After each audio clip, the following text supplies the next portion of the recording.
FIA ने गैर कानूनी दस्तावेजात पर सफर करने वाले 21 मुसाफिरों को सियालकोट एयरपोर्ट से गिरफ्तार कर लिया। मजीद अपडेट लेते हैं डॉन न्यूज के नुमाइंदे सैयद वसीम से। जी वसीम, अपडेट कीजिएगा।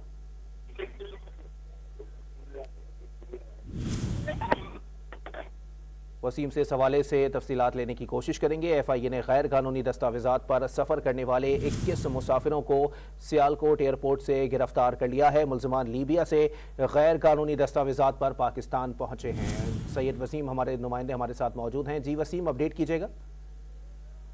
जी बिल्कुल, FIA इमिग्रेशन की सियालकोट एयरपोर्ट पर ये बड़ी कार्रवाई सामने आई है, जिसमें लीबिया से आने वाले 21 मुसाफिरों के कंपोजिट सर्किल गुजरात और गुजरावाला मुंतकिल कर दिया गया है।